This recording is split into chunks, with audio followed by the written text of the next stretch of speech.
Às vezes, a história por trás de uma obra de arte é tão fascinante quanto a própria obra. Às vezes, sua origem é parte de seu conteúdo. A história do escritor do século XX, Fernando Pessoa, e sua obra-prima, O Livro do Desassossego, é um desses casos em que a história por trás parece uma obra de ficção em si. Pausa rápida. Vamos combinar uma coisa.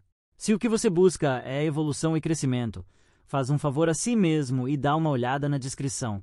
Lá tem algo que pode ser o próximo passo na sua jornada. E sabe o que é mais legal? Ao investir em você, você me ajuda a continuar trazendo mais conteúdo para a sua evolução. Se não for o momento, sem problema. Vamos continuar. Pessoa nasceu em 1888 em Lisboa, Portugal. Com apenas 5 anos, ele foi exposto à perda e à impermanência quando seu pai morreu de tuberculose. No ano seguinte, seu irmão mais novo faleceu. Pouco depois, sua mãe se casou novamente e sua família se mudou para a África do Sul, tirando de Fernando a paisagem de sua infância. Vivendo na África do Sul, Pessoa tornou-se fluente em inglês e desenvolveu uma apreciação pela literatura inglesa.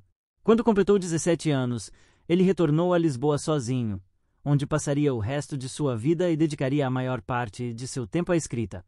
No entanto, até sua morte em 1935, aos 47 anos, ele havia publicado apenas alguns livros que passaram quase despercebidos e escreveu em completa obscuridade, desconhecido por todos.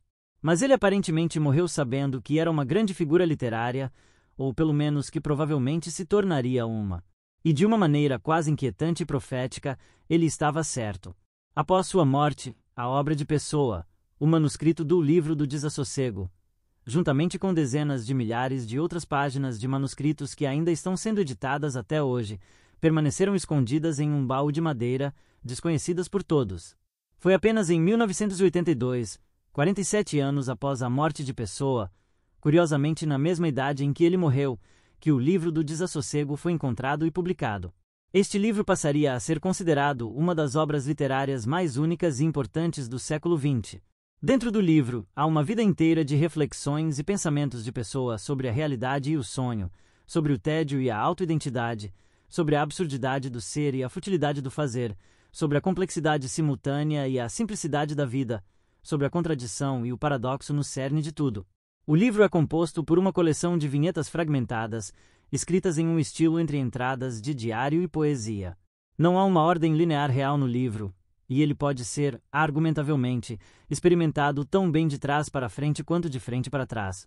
Ainda mais interessante, Pessoa não reivindica ser o autor de nada disso, mas sim atribui a um homem chamado Bernardo Soares, um assistente de contabilidade de Lisboa, Portugal, e possivelmente a um homem chamado Vicente Guedes. Soares e Guedes, no entanto, não são reais.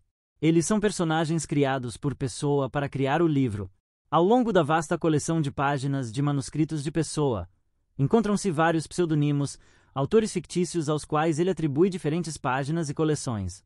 Esses autores não são apenas diferentes nomes de caneta, mas são personagens diferentes, com estilos de escrita, personalidades, visões e histórias de fundo diferentes. Pessoa se referia a esses personagens autores como heteronimos e havia cerca de 80 sobre os quais ele escreveu ao longo de sua vida. Assim, o Livro do Desassossego não é exatamente um livro de não-ficção de um autor anônimo, mas tampouco é realmente um romance sobre um personagem ou história fictícia. Ele está em algum lugar entre os dois.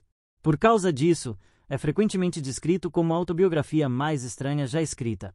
Pessoa próprio descreveu como uma autobiografia sem fatos, ou autobiografia de alguém que nunca existiu. A estrutura e o estilo únicos do livro são, de muitas maneiras, um pilar essencial dos temas do livro. O uso de heteronimos parece reforçar um tema filosófico-chave ao longo da obra, a natureza fragmentada e ilusória do eu. Com incrível precisão e profundidade, essa abordagem se mostra catártica ao ser lida.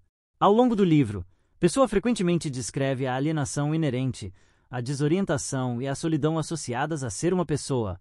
Ele escreveu: "Não sei como sentir ou pensar ou amar. Sou um personagem de um romance ainda não escrito, flutuando no ar e desfeito antes mesmo de existir, entre os sonhos de alguém que nunca conseguiu me dar vida. Estou sempre pensando, sempre sentindo, mas meus pensamentos carecem de toda razão, minhas emoções de todo sentimento. Estou caindo por uma porta-armadilha, através do espaço infinito em uma queda vazia e sem direção. Minha alma é um grande turbilhão negro, um grande delírio girando em torno de um vácuo. Nas águas, mais como redemoinhos do que águas, flutuam imagens de tudo o que vi ou ouvi no mundo: casas, rostos, livros, caixas, fragmentos de música e pedaços de vozes, todos apanhados em um sinistro redemoinho sem fundo. Pessoa explorou, em seu livro, o desafio da autocompreensão ou, talvez, a tentativa de entender o eu como uma queda livre por uma toca de coelho, com a aterrissagem que mata você, e a impossibilidade de compreender e comunicar experiências internas durante essa queda livre, o que leva a uma vida de inquietação e desorientação. Ao longo do livro, Pessoa também discute temas de tédio, futilidade e falta de sentido.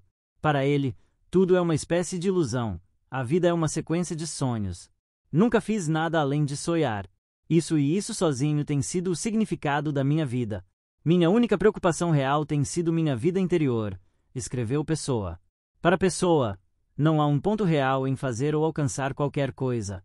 A realidade, como a experimentamos, é tão iludida, falsa e sem sentido quanto os vários sonhos que tivemos na noite passada, que se dissolvem ao acordar, nunca mais sendo conhecidos ou pensados novamente. A vida é, mas um sonho destinado a ser coberto pela névoa da consciência e esquecido com o nascer do sol. Pessoa escreveu: se eu escrevo o que sinto, é para reduzir a febre do sentir. O que confesso é sem importância, porque tudo é sem importância. O reconhecimento da futilidade de fazer qualquer coisa e a defesa de recuar para um mundo de sonhos reforça outro tema importante do livro: contradição e paradoxo. Afinal, por que escrever sobre a inutilidade de fazer qualquer coisa e a impossibilidade de dizer adequadamente qualquer coisa enquanto se faz algo e se diz coisas? Talvez, no entanto, isso não fale da incoerência de Pessoa, mas sim do que ele acredita ser útil no paradoxo. Na medicina, certos tratamentos preventivos e de preparação contêm formas da bactéria ou vírus que causam a doença. O tratamento é usado para prevenir. Da mesma forma, criar e consumir boa literatura e boa arte te expõe ao vírus do ser, para que você possa, com sorte, desenvolver imunidade suficiente para sobreviver. Paradoxalmente, então, a força motriz que levou Pessoa a criar, escrever e fazer foi a consciência de que criar, escrever e fazer é inútil. Também é relevante notar que o livro do desassossego foi deixado inacabado. Com isso, é quase como se o livro espelhasse a concepção filosófica de Pessoa sobre a existência. Trancado dentro de um baú, apenas verdadeiramente conhecido após a morte de Pessoa, quando não poderia mais ser alterado por ele, interpretado apenas através de uma coleção fragmentada de vinhetas escritas por alguém que nunca existiu, finalizado pelo tempo, não pela intenção, o livro em si parece ser uma metáfora quase perfeita para uma pessoa. É perturbador considerar tudo isso e então perceber que a palavra pessoa, seu nome de nascimento, se traduz em inglês como pessoa. Se isso não for suficiente, talvez o aspecto mais confuso da história do livro do desassossego seja que ele contém passagens que profetizam seu destino. No livro, Pessoa escreveu: às vezes, ocorre-me com tristeza que, se um dia no futuro eu não fizer parte, as frases que escrevo serão lidas e admiradas, e então, finalmente, terei a minha própria família, pessoas que me compreendem, minha verdadeira família na qual nasci e fui amado. Mas, longe de nascer nela, já terei morrido há muito tempo. Serei compreendido apenas em efígie, quando o afeto não puder mais compensar a indiferença que foi a sorte do homem morto em vida.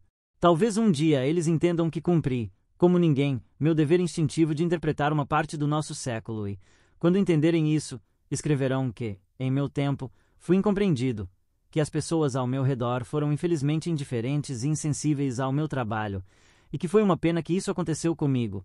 E quem escrever isso não entenderá meu contraparte literário naquele futuro, assim como meus contemporâneos não me entendem, porque os homens aprendem apenas o que seria útil para seus bisavós.